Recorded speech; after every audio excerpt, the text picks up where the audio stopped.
Bridger Arner, one of our amazing viewers just like you, challenged us to make a Striker Druid build. A Druid who actually wants to get in and mix it up with enemies in close range. I thought it was a fun idea, so today I'm bringing you Fungal Frenzy. Let's do this thing.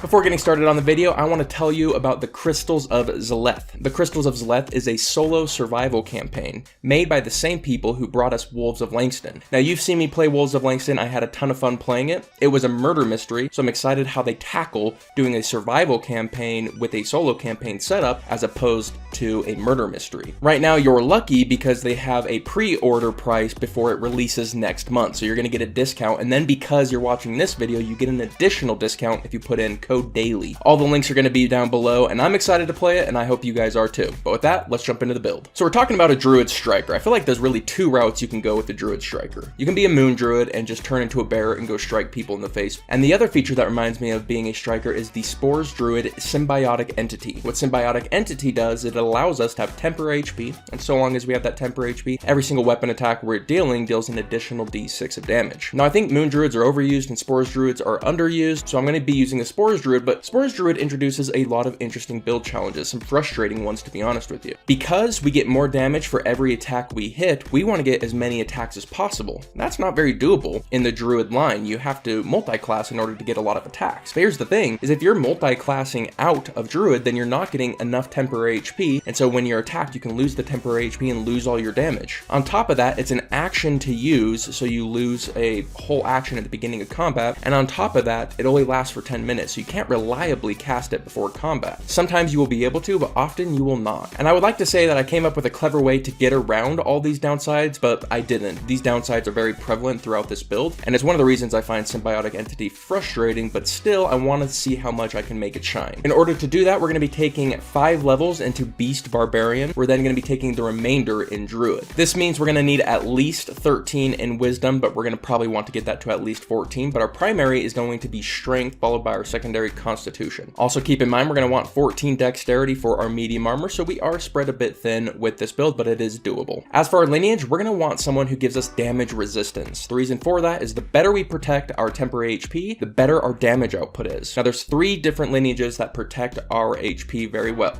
We have Earth Genasi, we have Shatterkai, and we have Goliath. Now 2 of those use a bonus action, where Goliath uses a reaction to protect ourselves. We're going to want our bonus action to do extra attacks, to do extra damage with Symbiotic Entity, and so keeping our damage mitigation in reaction is a big advantage for us, so we're going to go Goliath. I'm going to keep it pretty simple through these first levels of Barbarian because we're not really focused on being a Barbarian, but it is the base of us. We're going to be a normal Barbarian. We're going to probably start out with a Greatsword and medium armor. We're going to get Rage on top of that, and then there's something worth mentioning with Reckless Attack, where as a Goliath, you're very likely to be attacked when you use Reckless Attack. Then by being a Goliath, you can very reliably mitigate that damage from their advantage, especially when combined with Rage. At Barbarian 3, we become the Beast Barbarian, and we're going to focus on claws. At level 3, we're going to put down the Greatsword, and we're going to start doing Claw.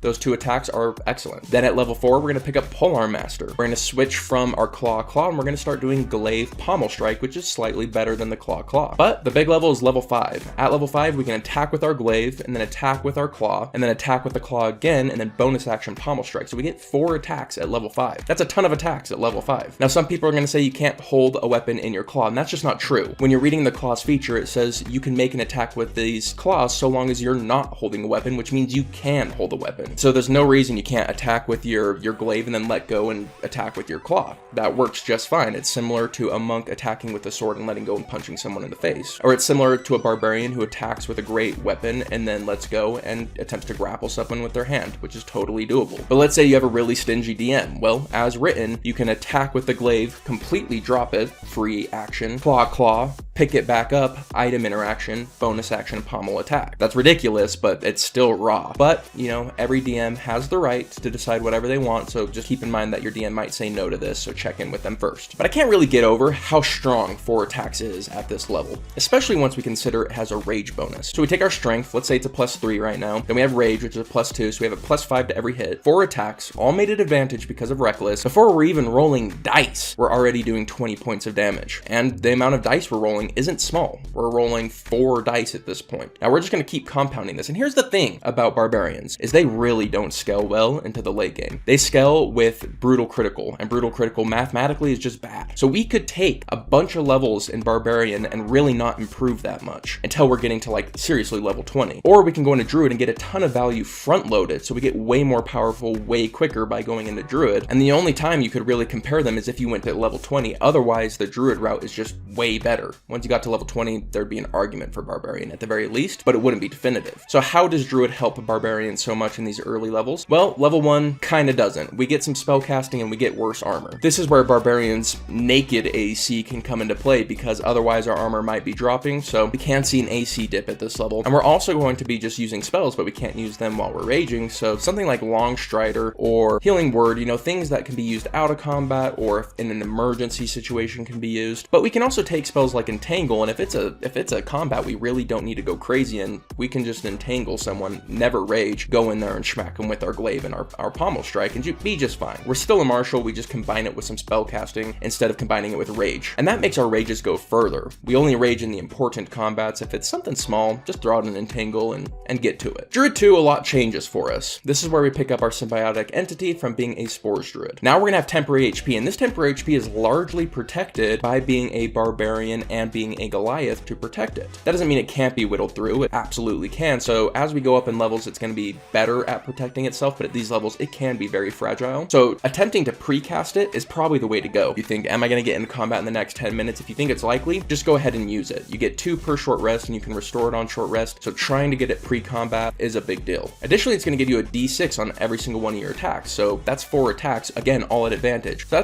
that's a good chunk of damage we're adding just by having this symbiotic entity up, not even mentioning it's also more tankiness. We also get Halo of Spores at this level, which is honestly fairly ignorable. It does just a tiny bit of damage on a con save or no damage. It uses our reaction, which we want to save for our Goliath. So honestly, it's like, I would not use this if there's even a 1% chance I'm going to be using Goliath's endurance. Otherwise, if I've completely used up all my giant's endurance, then I can see myself using this just because it's tacking on a little bit of extra damage, but honestly, pretty forgettable. From there, we get Druid 3 and we get some second level spells. The one I want to mention the most here is Pass Without Trace. Pass Without Trace can set up situations where we get to ambush enemies. Because we're so stealthy, we get to initiate more often with Pass Without Trace, which is amazing for us because then we can use Symbiotic Entity before combat very reliably. There's also going to be a bunch of second level spells that we can use outside of combat. We have Animal Messenger, we have Enhance Ability, things like that, and it makes for our Barbarian Striker to have a lot more to do outside of combat. And that includes Wild Shape, and that includes the variant feature where we can use Wild Shape to create a familiar. All of that will make us much more usable out of combat than really any Barbarian has ever been. Once we hit Druid 4, we're definitely going to want to boost our strength. Well, when you're making so many attacks, the more your stat is up, the more extra damage it deals, the more likely each one is to hit. The more attacks you make, the more important your attacking stat is. So for someone making 4 attacks, it's way more important to have strength than it is for, say, a rogue who just needs to get the 1 sneak attack off. So that changed our strength from a +3 to a +4, plus our rage damage is +6. So let's look at this level. We're getting 24 points of damage before rolling dice, and then we're rolling 8 dice on top of that. We're rolling a D10, we're rolling a D4, and then we're rolling a whole bunch of D6. We're doing a ton of damage, and we're doing a ton of damage from the perspective of someone who's quite tanky. In between rage, Goliath's endurance, and all that extra temporary HP, we're going to be hard to kill. Once we hit level 10 or Druid 5, we're going to pick up a pretty unique spell for this build. Now you got to be careful with this one. This is one of those table ruining spells, but we get Animate Undead. And Animate Undead is something we can cast out of combat that greatly influences combat. We can use all of our spell slots on Animate Undead. So this way we have a whole army with us, which means that not only are we dealing more damage, if they're attacking our zombies and our skeletons, then they're not attacking our temporary HP. This spell really opens us up to being able to combine these 2 classes very powerfully. Because before it was like, hey, you can't use concentration of spells in combat. Well, now we can, just indirectly. So we can have a whole horde with us as we're already dealing insane amounts of damage, which goes again to dealing more damage and protecting us better, which in turn gives us more damage output. So they have really powerful synergy, but you just have to be careful with those spells because they can be just awful for the table. Similarly, at Druid 6, we're going to get Fungal Infestation. When we kill an enemy, we can use our reaction to turn them into a zombie for a brief amount of time. This is great. This is great for the same reasons that Animate Undead are great. We're getting more allies to do more damage, to take more hits, so we're getting free zombies on top of our normal zombies. There's a ton of flavor potential here. I'm thinking The Last of Us, where we have those spore zombies. Yeah, we could have tons of spore zombies, and we can can mix our bestial form with the spores form and do something totally unique. There's a lot of flavor opportunity here. What I'd love to hear from you guys is, what would you jump on? How would you flavor this? Let me know in the comments down below. And while you're down there, why not hit the subscribe button? Check out the Crystals of Zth. I think it's going to be awesome, and I think you guys will too. But with that, my friends, I hope you have yourselves an incredible day, and I'll catch you on the next one. See you then.